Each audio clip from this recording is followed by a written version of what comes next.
तो मैं जब जोन 1 में था तब की यादें ताज़ा हो जाती है। जब भी मतलब 2012 से 2016 तक मैं यहाँ जिस भी रहा हूँ और इतने सालों बाद भी मोहम्मद हकीमी साहब और ये उनके तमाम साथी और याद करते हैं। और मुझे लगता है कि जो रिश्ता पुलिस का और कम्युनिटी के साथ है, वो रिश्ता कोई एक छोटी चीज़ के लिए और किसी मौके के लिए नहीं है, वो एक लाइफ लॉन्ग रिश्ता बना हुआ है। और उस वजह से मेरे ख्याल से, क्योंकि रमज़ान सबसे पाक महीना माना जाता है, उसमें लोग रोज़े करते हैं, लोग दुआएं करते हैं और उसमें जब पूरा दिन का रोज़ा होने के बाद में इफ्तारी छोड़ते हैं, उस वक्त जब आप किसी मेहमान को बुला रहे हो तो अपनों को बुला रहे हो, और जब उसके लिए 10 बार फ़ोन आते हैं तो हमें लगता है कि अपनों में मेरी गिनती हो रही है। और उस वजह से उस वक्त आने में एक बहुत खुशी होती है। जैसे आज उन्होंने कहा है कि रमज़ान के बाद, ईद के बाद कोई और प्रोग्राम होगा, उस प्रोग्राम में उन्होंने कुछ ख्वाहिश रखी हुई है कि नौजवानों से, स्टूडेंट से बात करने की, और मैं उस वक्त ज़रूर आऊँगा। उस वक्त पूरा टाइम दूंगा।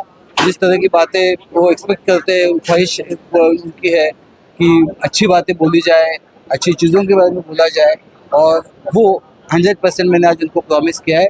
और ये आज उनके साथ, इस कम्युनिटी के साथ, पूरे जे रहे, डोगरे रहे, इस पूरे कम्युनिटी के साथ नागपाड़ा मेरा बहुत सालों का पुराना रिश्ता है। और जब ये बुलाते हैं तो उस पर और एक बार स्टैम्प लग जाता है, मोहर लग जाती है। जैसे होता है ना, पासपोर्ट रिन्यू हो गया, तो मेरे ख्याल से ये मौके वो होते हैं कि जब अपना पासपोर्ट एक बार और रिन्यू हो गया आने वाले और बहुत सालों के लिए। सर, एक आखिरी सवाल है, युवाओं में खास करके आपकी पकड़ बहुत अच्छी है और युवाओं का आपकी बात का काफ़ी असर लेते हैं, क्या वजह है? नहीं, वो वजह शायद अभी इतने सालों के बाद भी इतने प्यार से बुलाते हैं, वो वजह है। और उसके बाद में हम अलग से बात करेंगे। ऐसा नहीं लगता कि आप जो है कि जो मोहब्बत से लोगों से मेरे ख्याल से मेरे सभी भाई जो बाकी सभी चीज़ें और नमाज और सब अदा करने के लिए मेरे वजह से किसी को लेट नहीं होना चाहिए। मैं अलग से आपसे और बात करूँगा। उस प्रोग्राम में आपको आना है, मैं पहले पूछूंगा आए क्या नहीं, और उसी वक्त में यहाँ पे आऊँगा। हमारे साथ वरिष्ठ नेता उमर लकड़ावाला जी है, समाजवादी से। आज ये दावत इफ्तार में है। सर, ये दावत इफ्तार है या कुछ और भी है इसके अलावा? देखिए, मेरे नज़र में तो सबसे अहम बात ये है कि हमारे दीन के अंदर मेहमान नवाजी और दावत का करना बहुत बड़ी सुन्नत है। और आज रमज़ान का मुबारक महीना है। इस मौके पर हमेशा से महमूद हकीमी भाई, जो हमारे भाई हैं और इलाके के एक मौजूद शख्सियत हैं, और मुंबई नहीं पूरे हिंदुस्तान के अंदर समाजी और सियासी शख्सियतों में महमूद भाई का शुमार होता है। पॉजिटिव चेंज फाउंडेशन उनकी एक अच्छी संस्था है जो इलाके के अंदर एजुकेशन, सोशल फील्ड के अंदर बेहतरीन काम करती है, जिसके रूए रवा महमूद हकीमी साहब है। और आज उन्होंने ये इफ्तार पार्टी ली। यहाँ इलाके के बहुत सारे नामचीन लोग भी यहाँ मौजूद रहे हैं और हम लोग भी यहाँ आए हैं और हमारा पूरा ग्रुप है। सैकड़ों लोग यहाँ पे नौजवान जमा होकर इफ्तारी किए हैं। उलमा कराम ने आलम इस्लाम की खैर और बरकत के लिए और सुकून के लिए दुआ की है। आपके न्यूज़ के माध्यम से मैं आप सभी व्यूवर्स को ये कहना चाहता हूँ कि मोहब्बत, इखलाक और खुलूस ये दीन का पहला जीना है। उसको पकड़ के जो इंसान आगे बढ़ेगा वो आगे बढ़ता चला जाएगा। हमारे साथ पॉजिटिव चेंज फाउंडेशन के फाउंडर भी है और नेशनल प्रेसिडेंट महमूद हकीमी जी। आज उन्होंने दावत इफ्तार रखा है। काफ़ी लोग यहाँ पे आए, पॉलिटिशियन भी आए और यहाँ सरकारी लोग भी आए। SID के जॉइंट कमिश्नर डॉक्टर रवि शिशवे जी भी आज यहाँ पर आए। सर, क्या कहेंगे, आज इतने बड़े पैमाने पे आपने जो ये प्रोग्राम रखा है, तो ये दावत इफ्तार है या लोगों से एक मिलने का भी एक बहाना है, लोगों की समस्याओं को जानने का है? आप एक सोशल वर्कर हैं। अस्सलाम वालेकुम। सबसे पहले तो जावेद साहब, आपकी न्यूज़ का शुक्रिया अदा करता हूं कि आप हमारे हर प्रोग्राम में आते हैं, अच्छा कवरेज देते हैं। और आपने ख़ुद देखा कि पिछले साल हमने इसी हॉल में दावत इफ्तार रखा था और उस वक्त हमारी पॉजिटिव चेंज फाउंडेशन का क़याम अमल में नहीं आया था और हमने आपसे वादा किया था कि इंशाअल्लाह ईद के बाद नई NGO भी बनेगी, उसके मातहत बहुत सारे प्रोग्राम मुंबई शहर में होंगे।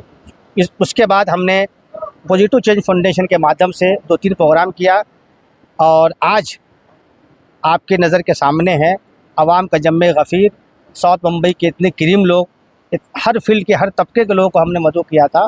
और यहाँ पे सबसे अहम बात ये थी कि हमने मुख्तसर VIPs को बुलाया था, मतलब जिसको मेहमान खुसूसी बोलते हैं, चुनिंदा लोग को, 2 या 3-4 लोग थे बस। हमने ज़्यादा लोगों को नहीं मदऊ किया था। इंशाल्लाह ईद मिलन का जब प्रोग्राम रखेंगे ईद के बाद, उसमें हम सबको मदऊ करेंगे। और ये एक राब्ते की कड़ी भी है, लोगों से एक मुलाकात भी हो जाती है, गेट टुगेदर हो जाता है। और पॉजिटिव चेंज फाउंडेशन का मकसद ही यही है कि लोगों से राब्ता बना के रखना, उनके हाल चाल जानना। ईद मिलन का जो प्रोग्राम हम रखेंगे उसमें हम इंशाल्लाह सबको मदद जिस करेंगे। तरह से अभी आप बात कर रहे थे, आमदार अमीर पटेल जी थे, SID के जॉइंट कमिश्नर डॉक्टर रविंद्र सिसवे जी थे, आप कुछ स्कॉलरशिप को लेकर बात कर रहे थे। मैंने डॉक्टर रविंद्र सिसवे साहब जो जॉइंट कमिश्नर है महाराष्ट्र SID के, मैंने उनसे रिक्वेस्ट किया, चूँकि इस इलाके के नौजवानों का ख़ास तौर से जो साबु सिद्दीक कॉलेज है, रहीजा कॉलेज है, हिंदुजा कॉलेज है, वहाँ के जो तलबा हमारे साथ जुड़े हैं, लालाज कॉलेज है, उन लोगों का कहना ये है कि सिसवे साहब को आप प्रोग्राम में बुलाइए। हमने 2-3 साल पहले उनको बुलाया था, उनकी तकरीरों से नौजवानों में एक अच्छा मैसेज गया। तो हमने उनसे रिक्वेस्ट की है कि हमारा जो ईद के बाद प्रोग्राम होगा एजुकेशन का, उसमें आपको शरीक होना है। उसमें हम 400 बच्चों को मतलब स्कॉलरशिप देने का हमने प्रोग्राम बनाया है। वो बच्चे जो कम पैसों की वजह से तालीम हासिल नहीं कर पा रहे हैं, उनको हम स्कॉलरशिप देंगे। और अल्हम्दुलिल्लाह पॉजिटिव चेंज फाउंडेशन ने अभी इस साल से 16 गरीब बच्चों को मतलब गोद लेने का काम किया है, जिनके पूरे अखराजात पॉजिटिव चेंज फाउंडेशन बर्दाश्त करेगी। और ये इस काम के लिए मुझे सबसे ज़्यादा अगर किसी आदमी ने मुतासिर किया तो हज़रत मोइन मियाँ साहब ने। ये मोइन मियाँ साहब का ही हुक्म था कि हर साल 16 बच्चों को अडॉप्ट करो, 16 बच्चों को गोद लो, और इंशाल्लाह वो काम हमने शुरू भी कर दिया है। तो अभी आपने देखा कि हमारे साथ महमूद हकीमी जी थे, जिसके लिए ये जाने जाते हैं, आखिर इनकी ज़बान से निकल ही आया। और ये कोशिश बराबर करते हैं, इफ्तारी तो एक बहाना है, सिर्फ लोगों को गेट टुगेदर, लोगों की समस्याएं जानने के लिए।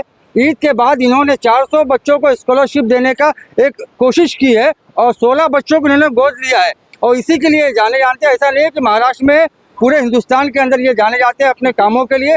सहयोगी अकरम चौहान के साथ मैं जावेद शेख, पुरानी मुंबई से।